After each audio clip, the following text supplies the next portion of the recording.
네. 안녕하십니까. 세종로 국정포럼 목요 릴레이 특강을 시작하겠습니다. 저는 진행자 이정은입니다. 오늘의 특강 연사는 김영기 항만해운위원장님이십니다.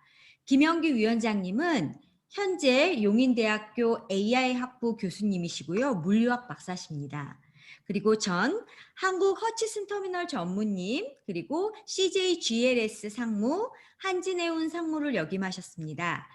강의를 마치고 질의응답 시간은 따로 드리도록 하겠습니다. 오늘의 주제는부터 김영기 항만해운위원장님의 해운과 항만산업의 추세와 전망이란 주제의 강의를 시작하겠습니다. 방금 소개받은 김영기입니다. 제가 박 이사장님부터 이제 받은 주제가 바로 이겁니다. 해운과 항만산업의 추세와 전망에 대해서 모든 것을 가지고 말씀을 드려보도록 하겠고요. 저는 이쪽 해운 항만, 물류 쪽에서 그래서 공부를 했었고, 지금 현재도 이제 학교에서 이런 내용을 가지고 이제 강의를 좀 하고 있습니다. 그래서 오늘 그 주제에 대해서 여러분들이 그렇게 별로 관심을 많이 가지지 못할 것 같아서 고민을 좀 했습니다만은, 어떤 내용으로 어떻게 진행할까 했습니다만은, 그래도 그 해운 산업하고 항만 산업의 추세하고 대략의 추세하고 전망에 대해서 말씀드리고, 그다음에 지금 현재 여러분도 아마 뉴스에서도 많이 보실 것 같은데 해상 운임이 무지하게 많이 올랐죠. 그래서 수출 업체들이 지금 애로를 겪고 있고, 이런 내용 중심으로 해서 간단하게 지금 한 30몇 슬라이드 준비했는데 아마 빨리빨리 진행을 해야 될 것 같아요. 그렇게 해서 시간을 맞춰서 끝내보도록 하고, 나머지는 질의응답이 질문 있으시면 또 말씀드리도록 하겠습니다. 우선 그 해운산업 현황에 대해서 좀 말씀드리자면은 이 정도로 요약을 좀 할 수 있을 것 같아요. 그래서 해운은 크게 그 정기선 해운하고 부정기선 해운하고 나눠지는데, 정기선 해운은 이제 컨테이너를 통해서 많이 운송이 되고 있고요. 그래서 컨테이너가 발명을 한번 됨으로써 해상 운송에 물류에 큰 혁신을 가져온 그런 내용이 있고요. 전파 선박이 대형화되고 현재 나중에 보여드리겠습니다만은 컨테이너 24,000개 실지는 이런 선박들이 현재 이제 사용되고 있고요. 해운 기업이 또 그 기업 인수합병을 통해서 커지고 글로벌화되는 그런 경향이 있고, 그다음에 해운 산업은 특이하게도 동맹 컨퍼런스라는 그 동맹 제도가 전통적으로 있었습니다. 지금은 이제 그것이 불공정 거래이기 때문에 미국이나 EU에서 이제 금지를 해서 동맹 체제는 이제 없어졌는데, 대신에 이제 전략적 제휴, 스트래테직 얼라이언스를 통해서 기업들이 이제 자기 그 경쟁력을 이제 강화하는 그런 추세가 되고 있고요. 신문 기사에도 보면은 동맹하고 전략적 제휴하고 이제 같이 취급하는 경우가 있는데 사실은 이제 다르고요. 그다음에 많은 분야에서 지금 ESG하고 환경이 이제 중요하게 되는데, 해운 물류 산업도 환경 규제가 이제 강화되고 있어서 해운 기업들이 지금 부담을 느끼고 있고, 그다음에 물류에서 또 하나 이제 특성은 미국에서 911이 발생하고 난 뒤에 테러를 이제 물류에서도 이제 일어날 수 있기 때문에 테러를 방지하기 위한 각종의 이제 보안 규정들이 생겨서 또 그거를 따르다 보니까 물류 기업들이 이제 부담을 느끼고 있는 상황이고요.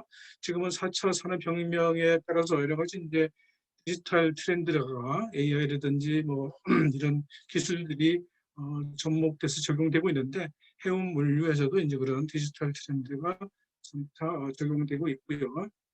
그다음에 이제 우리나라 해운 산업으로 봤을 때는 여러분들이 다 뭐 아시지만 한진해운이 파산되고 나서, 그러고 나서 봤더니 아주 중요한 국가의 인프라가 이제 파산되고 나서 정부에서도 이 해운이 이렇게 중요한 거구나 해서 해운 재건을 위한 국가적인 지원을 지금 하고 있고요. 그래서 지금 현대 HMM이라는 회사가 많이 옛날에 종전 한진해운을 이제 그 붕괴 전의 모습을 쫓아가고 있는 그런 상황이 되고요. 현재는 이제 운임이 많이 무지개 올랐는데, 이것이 그 물류 시스템 전체가 좀 붕괴되고 있는 그런 상황이라서 수요 공급도 있지만 물류 시스템 자체가 이제 붕괴되고 나서 운임이 폭등을 해서 수출업자들이 이제 많이 어려움을 겪는 이런 상황인데 이것들을 조금 하나씩 더 보도록 하겠습니다. 그러면 이제 컨테이너 발명에 대해서 해상 운송의 혁신을 가져왔다고 말씀드렸는데 이것이 그 컨테이너의 모습입니다. 이것이 길이가 20피트, 그러니까 한 뭐 6점 몇 미터 되는 거고, 이거는 이제 그 길이가 2배 되는 40피트 컨테이너의 모양이고요. 그래서 이런 일반 화물을 싣는 드라이 컨테이너도 있고, 온도가 조절되는 냉동 화물을 싣는 냉동 컨테이너도 있고, 이렇게 액체 화물을 싣는 탱크 컨테이너도 있고, 또 뭐 동물들을 실을 수 있는 이런 컨테이너도 있고 여러 가지 종류가 이제 컨테이너들이 사용되고 있고요. 이렇게 컨테이너들이 발명돼서 운송됨으로써 전에는 그 배의 항만에서 항만까지 운송이 되던 것을 지금 이제 그 집 앞 공장까지 또 집 앞 문전까지 도어 투 도어 서비스가 가능해진 거죠. 이 컨테이너가 발달됨으로 함으로써 그래서 컨테이너 나오면서 화물을 안전하게 또 빠르게 신속하게 그렇게 운송함으로써 경제적으로 아주 싼 비용으로 실을 수 있는 그래서 물류의 혁신을 가져온 것이 이런 컨테이너고요. 이런 컨테이너를 이제 싣고 다니는 배가 점차 이제 대형화되고 있는데 이것은 그 HM 현대상선의 이름을 바꾼 것이 이제 HMM이죠. 그래서 그 지금 제일 큰 선박의 이제 모습 한 24,000 TEU를 실을 수 있는 배가 되는데 그러니까 20피트 아까 봤던 길이가 20피트인 그런 컨테이너를 24,000개를 실을 수 있는 그 배가 되고요. 그래서 길이가 한 400m, 폭이 60m, 높이가 짐 실는 데면 한 30m 정도가 되는 이제 큰 대형 배들로 지금도 작은 배들이 많이 있습니다만 배가 이렇게 대형선으로 커졌고요. 그리고 이 배의 지금 속도는 22.4노트라고 되는데 이게 이제 최대의 속도인데 배의 속도는 이제 나트라는 것을 이제 표시를 하는데 그래서 1시간에 1해리, 1마일하고 좀 다릅니다만은 1.852km를 이제 가는 속도가 1나트인데 그래서 22.4노트면 한 41km 정도가 되는 그런 속도를 내는 배로 이렇게 지금 커졌고요. 이 배가 어느 정도 큰지를 한번 이렇게 비교를 해놓은 장표인데 이것은 이거는 이제 그 24,000T 배를 이렇게 세워놨더니 높이가 길이가 400m 때문에 400m이기 때문에 에펠탑보다도 더 크고 동방명주보다는 작고 롯데 그 타워보다 이제 작은 이런 정도의 이제 배 크기가 지금 되는 정도로 배가 이제 많이 커져서 한꺼번에 많은 화물을 실을 수 있는 규모의 경제를 이제 추구하고 있는 그런 모습이 되겠습니다. 이렇게 해서 지금 해운의 이제 대형화 그다음에 뭐 글로벌화가 되고 있는데 이것은 그 우리나라를 그 들어오고 나가는 수출입 화물의 그 운송 모드 그러니까 항공이 어느 정도 비중을 차지하는 거 봤더니 무게로 봤을 때는 뭐 1%가 안 됩니다. 한 0.3%. 나머지는 다 이제 해운으로 이제 운송이 되고 있는데 수출입하는 화물의 경우에 그다음에 그 중에서도 이제 아까 앞에서 봤던 컨테이너를 통한 운송이 한 20%, 그다음에 나머지 80%는 벌크선으로 이제 움직이는 건데 이 벌크라는 것은 이제 부피가 큰 화물이 있습니다. 그래서 석탄이나 철광석, 곡물, 그다음에 원유 이런 것들이 이제 벌크로 움직이고 일반 자파 대부분의 일반 자파들은 이제 컨테이너로 운송되는 그런 그 모습이고요. 비중을 봤을 때 이렇게 말씀드릴 수가 있겠고요. 다음에 이렇게 이제 그 중요한 해운 산업인데도 불구하고 우리나라에서 이 중요성을 인식을 못하고 한진해운이 뭐 세계적으로 그 해운 회사가 다 어려웠을 때 한진해운도 어려웠고 현대산업도 어려웠습니다만은 그때 한진해운을 그냥 파산시키는 결정을 한번 했던 적이 있었죠. 그래서 한진해운이 파산되고 나서 이제 한국의 해운 산업이 의상이 이제 쪼그라드는 그런 모습인데 매출액도 뭐 39주에서 29주로 줄고 해운 산업이 우리나라에서 들어오고 나오는 그런 화물만 선적하는 게 아니고 대부분의 이 배에 실리는 것들은 삼국간 화물을 많이 수송하고 있습니다. 지금 현재 상선도 한 80% 이상이 한국하고 관계없는 외국 삼국간 화물을 이제 수송하는데, 그러면서 이제 외화를 많이 벌어들이는데, 외화를 이제 벌어들이는 것도 이제 많이 줄었었고요. 전체적인 배의 그런 선복, 그 배 짐실 양을 선복량이라고 그러는데, 100만 TU가 넘다가 이제 46만 TU로 이제 줄어들었던 그런 모습을 좀 보여주고 있었고요. 한진해운이 이제 파산됐을 당시에 외국 사람들은 도대체 이해를 못했습니다. 어떻게 해서 한 나라의 제1등 그 선사를 하루아침에 파산시킬 수 있느냐. 한국의 그런 정책 결정에서 또 무슨 이제 이해를 못하겠다는 시각들이 대부분이었었고, 이제 그 한진해운 그 파산 이후에 그 기간 산업의 중요성을 이제 인식하고 정신을 차리고 해운 산업을 재건시켜야 되겠다. 그래서 이제 정부 주도로 그래서 이제 해운 산업을 다시 지원하는 정책을 펴고 있고요. 그래서 이제 그 목표는 세계 그 5위 수준의 해운 산업을 좀 키워야 되겠다. 그래서 매출도 50조 원, 그다음에 컨테이너도 처음에 이제 한진해운이 파산하기 직전에 100만 TU 정도는 이제 회복해야 되겠다. 그런 그 목표를 가지고 해운 재건을 이제 추진해 왔고요. 그러면서 이제 그 지금은 현대 HMM에 그 해양진흥공사라는 그런 정책기관을 통해서 정책 자금을 통해서 아까 보여드리는 컨테이너 24,000개를 실을 수 있는 배를 12척을 짓게 해줬고요. 최근에는 또 그보다 좀 작은 16,000 TU를 실을 수 있는 배를 또 8척을 건조를 할 수 있게 지원을 해줬습니다. 사실은 이것이 정부 지원이 없으면은 이 많은 돈이 들어가는 그 배를 이제 지을 수가 이제 없죠.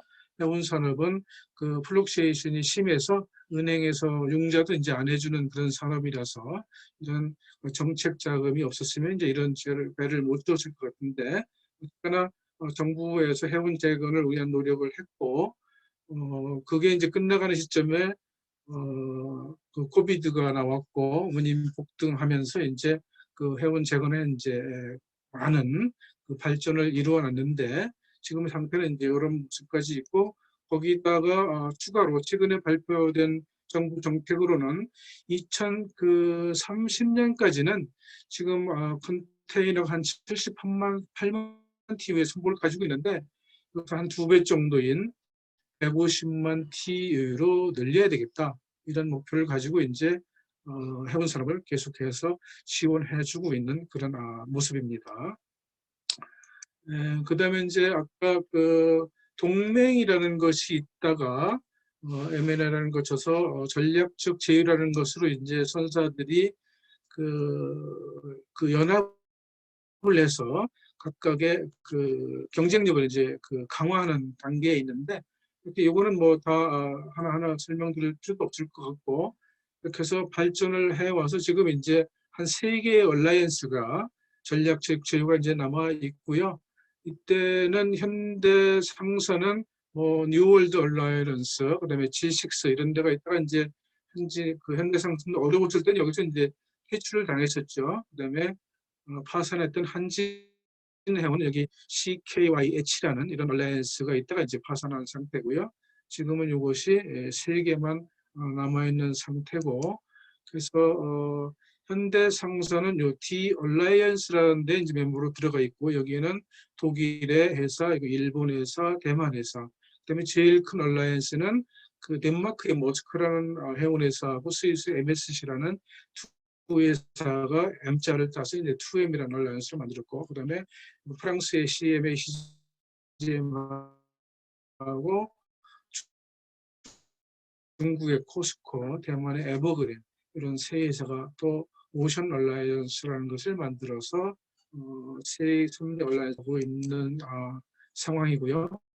이것은 세계 언라이언스의 각 그 선복이 얼만큼 되는지를 이제 보여주고 있는데, 예. 그래서 우리나라는 지금 원양 해운으로는 HMM이라는 그 선사가 있고, 여기는 이제 디얼라이언스에 들어가 있고, 그다음에 조그만 또 SM 상선이라는 해운회사가 지금 아시아에서 미국 가는 그 노선 위주로 하는 데가 있는데, 거기는 얼라이언스 정식 멤버는 아니고 2M하고의 선복 배 스페이스를 이제 공유하는 그런 걸 통해서 서비스를 하고 있는 상태가 되겠고요.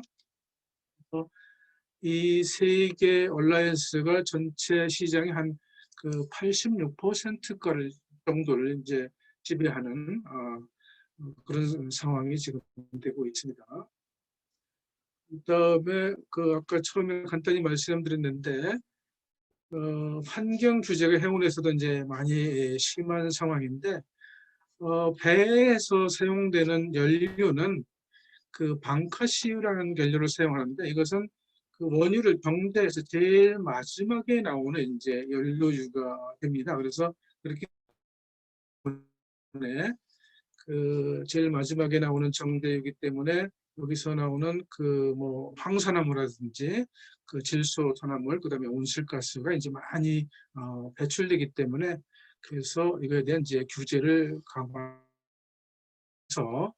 그 배에서 나오는 그런 이산화탄소 이런 것들을 이제 줄이는 그런 노력들, 그다음에 배가 그 육사 이제 그 항구에 접안했을 때는 그 저 항구 도시에 이제 이런 나쁜 가스를 많이 배출시키기 때문에 이때는 배에 있는 렌즈를 끄고 육상에서 이제 파워를 공급해주는 그런 시설도 이제 의무화시키고 그런 여러 가지의 그런 그 환경 규제들이 해운업계에 하고 있고 그것에 적응하기 위해서 이제 많은 그 투자를 하고 있는 상황이고요. 어려움을 또 겪는 상황이고 그다음에 아까 말씀드린 대로 미국의 9/11 이후에 테러를 방지하기 위해서 각종 규제를 이제 만들었고 미국에서 이제 규제를 만드는 것이 점차 전 세계적으로 이제 확산됐죠. 그래서 전에는 이제 배가 도착하기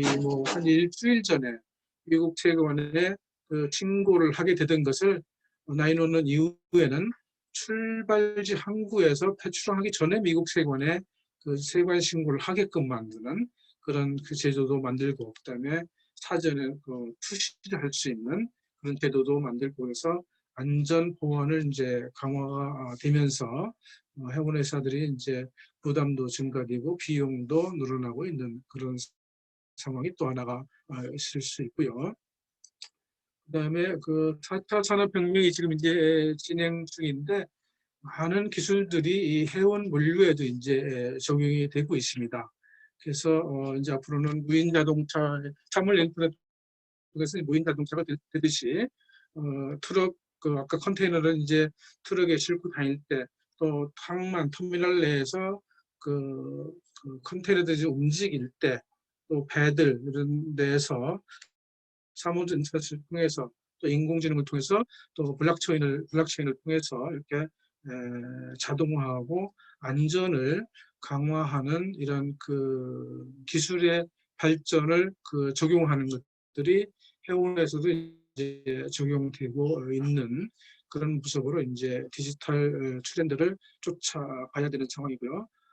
지금 물류에서 이런 그 디지털 트렌드가 많이 가속화되고 있고 해운도 예외는 아닌 상황이 됩니다. 그다음에 이제 그 마지막 이제 말씀드릴 수 있는 게 그 물류 시스템이 붕괴돼서 운임이 이렇게 가파르게 오른 건데요. 작년도에 한 이 운임 지수가 한 1000이었던 것이 지금은 4000이 넘어서 운임이 이제 한 4배로 오른 상황이죠. 그래서 이제 수출업자들이 많은 어려움을 겪고 있는데 그것에 대해서는 뒤에서 다시 한번 또 말씀드리도록 하겠습니다. 이렇게 해서 해운 말씀드렸고 그다음에 이제 항만도 마찬가지로 컨테이너가 발명됨으로써 하역을 이제 기계화하고 여기 기계를 통해서 자동화하고 그다음에 항만 자체도 이제 스마트 항만이 나오고 있고 그런 내용 말씀드려보도록 하겠습니다. 그래서 컨테이너가 발명되기 전에는 이런 재래선 배에 인부들이 이제 하역을 이렇게 인력으로 했던 것이 컨테이너화되면서 이렇게 아주 벤틀 크레인으로 컨테이너를 통째로 들어올 수 있는 그런 하역 시설이 좀 개발돼서 항만에 이제 아주 효율을 가져온 상태고요. 그래서 이렇게 이제 컨테이너에서 그 도로에서 수출 공장에서 들어와서 게이트를 통해서 이렇게 야드에 이렇게 쌓아놨다가 나중에 배에 실리고 또 배에 실린 것을 크레인으로 내려서 야드에 쌓아놨다가 화조 공장으로 가는 이 과정 전체가 이제 무인화, 자동화되는 그런 추세에 있고요. 우리 부산 신항도 아직 완전 자동화는 아니지만 반자동화로 지금 돼 있고 새로운 터미널을 이제 개장할 때는 좀 더 자동화되는 그런 모습으로 이제 발전될 수 있을 것 같고요. 그래서 이제 스마트 항만이라고 그러면 항만 내의 자동화뿐만이 아니고 이렇게 물류에서 화물이 움직이려면 관련되는 기관 업체들이 화주도 있고 해운회사도 있고 터미널도 있고 또 뭐 운송회사도 있고 철도회사도 있고 그 세관도 있고 여러 가지 기관들이 있는데 그 기관들 간에 이런 데이터를 서로 공유함으로써 스마트 항만을 통해서 자동화를 가져오고 안전을 강화하고 비용을 절감하는 그런 추세가 이제 진행되고 있는 모습입니다. 그다음에 그 항만 중에서 그 대부분의 그 10대 항만 현황인데 중국의 항만들이 대부분 제일 그 선두에 차지하고 있고요. 상해가 1등, 싱가포르 2등, 그다음에 이제 중국 항만들이고 부산항은 지금 현재 한 7위 정도를 하고 있습니다. 그래서 지금 점차 한 5위 하다가 7위 이제 밀렸었고요. 지금도 이제 이게 천진이라든지 이런 중국 항만들한테 더 밀릴 가능성이 있는 상황이고요.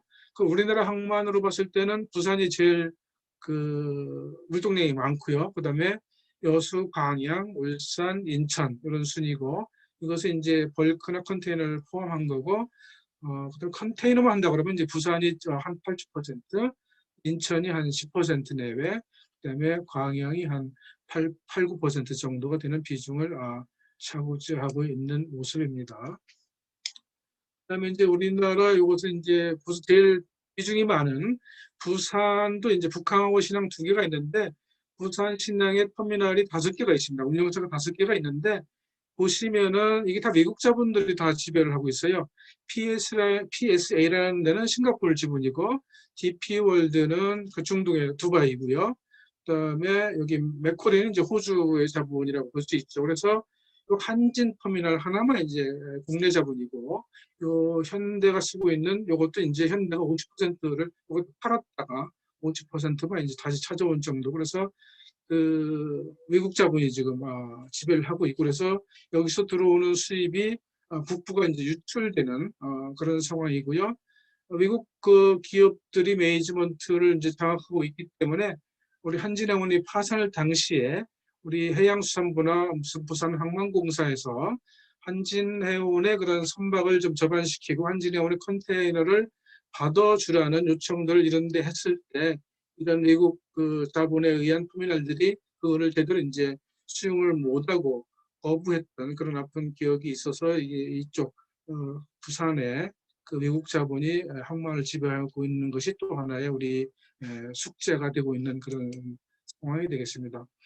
이어서 시간이 좀 갔습니다만은 운임 폭등의 그 원인하고 배경을 좀 말씀을 드려야 될 것 같은데요. 이것으로 인해서 이제 우리나라 무역업체들이 많은 어려움을 겪고 있는데 보여드린 대로 4배 이상의 운임이 올라가 있고 이것은 계속해서 앞으로도 당분간은 계속 올라갈 것으로 이제 보이고 있습니다. 매주 한 번씩 발표가 되는데 지난주에도 올랐고 이번 주에도 이제 또 오를 것으로 보여지고 있고요. 그래서 해운 시장은 완전 자유경쟁 시장입니다. 그래서 이제 운임이 수요와 공급의 밸런스에서 이제 운임이 결정되는데 이 그래프를 보면은 이것이 이제 수요 곡선이고 그보다 많은 이제 공급 곡선인데 그동안은 공급이 과잉돼 있었습니다. 수요보다. 그래서 운임이 내려가고 해운이 이제 어려운 시기를 겪었었는데 2020년, 21년 요 오면서 공급이 공급도 이제 그 조금 늘고 수요가 많이 늘면서 이제 그 조금 밸런스가 조금 영향을 받아서 문율이 이제 많이 올리게 됐고요. 그래서 이 수요 공급의 1년 전 거를 봤다면은 디맨드 수요는 15%가 증가한 반면에 공급은 4%가 증가한 이런 현상으로 인해서 이제 운임이 많이 오르게 됐고요. 이거 외에도 이제 작년에는 좀 특이한 상황이 있었죠. 코로나로 인해서 경기가 침체됐다가 이제 각국에서 경기 부양을 하고 그다음에 이제 코로나 때문에 사람들이 뭐 어디 못 다니니까 집에서 가구 바꾸고 TV 바꾸고 자동차 바꾸고 그러면서 이제 물량이 많이 늘어난 그런 요인들이 있어서 이제 물량이 많이 늘어서 이제 운임이 오른 영향도 좀 있고요. 그것도 있지만 이제 배가 부족해지고 컨테이너가 부족해서 운임이 이제 올라간 요인도 많이 있습니다. 예.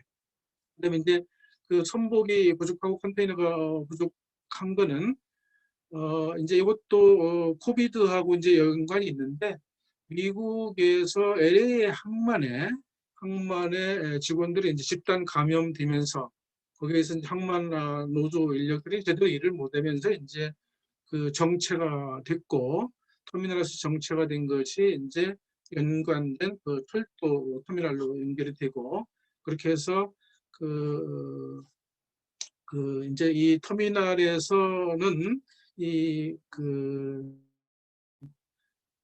터미널에 그 여유 공간이 있어야 크레인하고 뭐 트럭하고 돌아다니면서 이제 작업을 할 수 있는데 이것이 이제 점차 물량이 많아지고 그러면서 이제 그 터미널이 이제 뭐 우리 속된 말로 뻑이 나는 상황이 된 것이죠.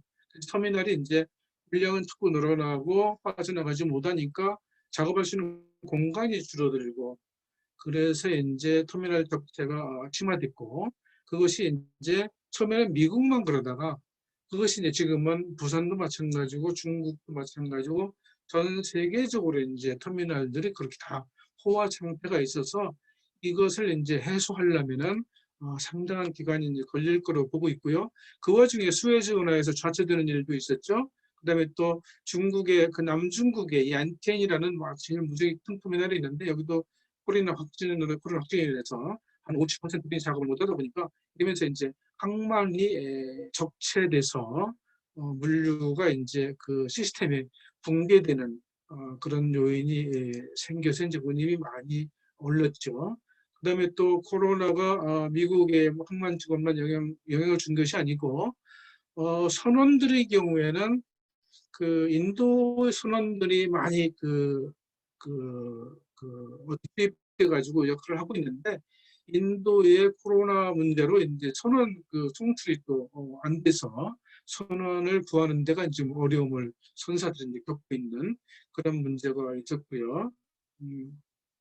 그다음에 이게 뭐 선박도 이제 경기가 어려지면서 배도 안 졌지만 동시에 트럭도 컨테이너를 실어나려는 트럭도 물량이 없으니까 이제 투자를 안 했던 거고 컨테이너를 싣고 달리는 그런 차시라는 것이 있는데 그것도 투자를 안 해서 이제 부족한 상황에서 갑자기 물량이 늘어나고 시스템이 붕괴되다 보니까 이제 물류 전체 국제물류 전체가 이제 어려움을 겪어서 운임이 이렇게 계속 급등하고 있는 상황이고요.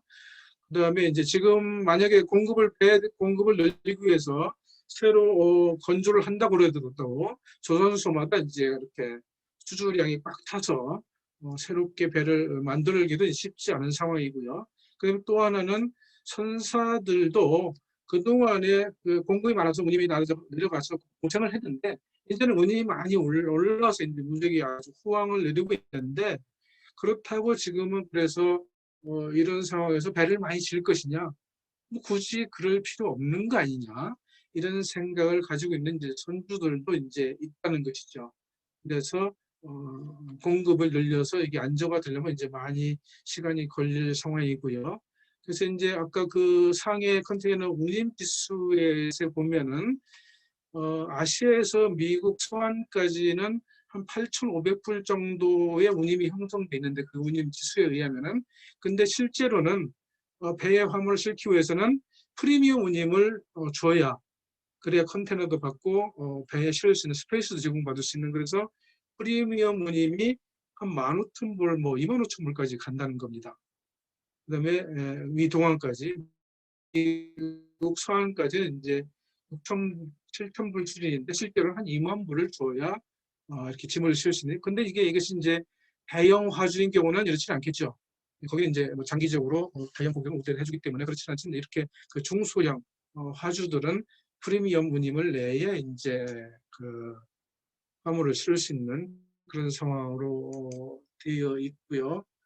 그리고 항만 적체는 아까 뭐 간단히 말씀드렸기 때문에 이렇게 해서 뭐 자세한 설명을 못 드리고서 넘어가야 될 것 같습니다. 그때 이제 항만이 적체되고 배가 외양에서 기다리고 이런 상황이 되다 보니까 이 컨테이너가 계속 회전이 돼야 되는데 컨테이너가 바다에 떠 있어요. 배에. 그다음에 또 컨테이너가 터미널 내에 묶여 있어요. 돌아다니지 못하고. 그러면서 이제 컨테이너 부족이 심해졌고 이게 이제 전 세계로 확산되면서 악순환이 이제 지속되고 있는 상황이고요. 또 하나는 이 컨테이너를 배도 배도 조선소에서 지어야 되는데 컨테이너도 이제 그 만들어야 되는데 만들고 싶어도 이 지금 우리나라도 옛날에 컨테이너 만들었었는데 지금은 전부 다 문 닫고 이제 중국으로 다 넘어갔습니다. 그래서 이 대부분의 컨테이너를 중국이 이제 한 90 몇 퍼센트를 이제 중국에서 과점을 하고 있는데 몇 개 업체가 여기도 이제 뭐 가격만 올리고 이렇게 제조는 많이 안 하는 그런 이제 의심을 받고 있는 상황이고요. 이렇기 때문에 컨테이너가 이제 부족한 문제가 해소가 안 되고 있는 문제죠. 그다음에 요거는 이제 우리나라 그 수출업체들이 운임이 올라서 애로를 겪고 있는데 다행히도 정부에서 뭐 이렇게 큰 배를 넣어줘서 조금 숨통이 트일 만도 한데 실제로는 그렇지 않은 모습을 이제 이렇게 해서 보여주고 있는데 이게 1년 전 대비 현대장선의 공급은 한 8.5% 정도가 늘었습니다. 배의 회포는 늘었어요. 근데 현대상선이 사용할 수 있는 그 배를 짐을 실을 수 있는 수송 가능 성복은 요거는 12%뿐이 안 늘었고요. 실제 수송량도 6%뿐이 못 늘었습니다. 근데 요거는 이제 아까 전략적 제휴라는 그거 있었죠. 선사들하고 얼라이언스를 만들어서 이제 스페이스를 나눠서 쓰고 있다 보니까 이렇게 큰 배를 여러 척을 만들었지만 그 전략적 제휴에서 나머지 스페이스를 이제 가져가게 됐죠. 그래서 많은 돈을 들여서 현대에 이렇게 배를 주어줬지만 실제로 현대가 사용하는 배는 이 정도뿐이 이제 안 되고 있고 그래서 이런 상황을 해수부나 현대는 이제 뭐 촬영을 하겠지만 이런 내용을 알게 되면 국민들이 알게 되면 해수부가 여기에 대해서 HMM이 떳떳하지 못하고 오히려 이제 욕먹을 그런 상황이라는 것을 좀 한번 말씀드릴 수 있을 것 같고요. 그다음에 해운우님은 앞에서 이제 말씀드렸습니다만은 천사들이 보는 시각은 이렇게 고운임, 그다음에 적재가 뭐 1년 이상 최소한 1년은 가지 않겠느냐 하는 예상을 좀 하고 있는 것 같고요. 그다음에 뭐 선사들이 새로운 그 배를 그 건조하는 것도 지금 옛날같이 적극적으로 아닐 것 같고, 그다음에 시간도 오래 걸리고, 그다음에 항만 적체라는 것이 저렇게 한번 그 터미널 적체 현상이 일어나면은 저것을 원상 회복시키려면은 상당히 많은 시간을 좀 걸려야 됩니다. 제가 한때 이제 LA에 있으면서 그런 한번 겪었는데 한 일주일 동안 그, 그 항만이 폐쇄된 적이 있었는데 그걸 해소하기 위해서 3개월 이상 고생했던 적이 있거든요. 그거는 LA 항만만 그런데 지금은 이제 전 세계 항만이 그렇기 때문에 이것은 좀 상당히 많은 오랜 시간이 걸려야 될 것 같고요. 그다음에 이렇게 이제 현대상선이 분기당 영업이익이 1조가 넘죠. 1분기에. 지금 2분기에도 한 1조 뭐 4천억 뭐 이상 될 것 같은데 그런데도 이제 현대상선의 주가는 흠슬라고 해서 많이 오르긴 했습니다만 최근에 이제 못 올리고 있는데 이거는 현대 HMM을 처리하는 문제와 연관이 좀 돼 있지 않나 싶습니다. 지금 산업은행이 대주주면서 이걸 이제 민간 기업에 넘겨야 되는데 이게 현대 상승 주가가 계속 더 올라서 가치가 더 비싸지면은 이거를 그 가져갈 기업이 선뜻 못 나설 거를 이제 우려해서 산업은행은 현대 상승의 주가가 더 올라가는 것에 대해서 좀 부담스러워하는 그런 상황에 있는 것 같고요. 시간이 많이 지났습니다만은 이 정도로 해서 간단히 좀 마쳐야 될 것 같습니다. 네, 이렇게 해서 마치도록 하겠습니다.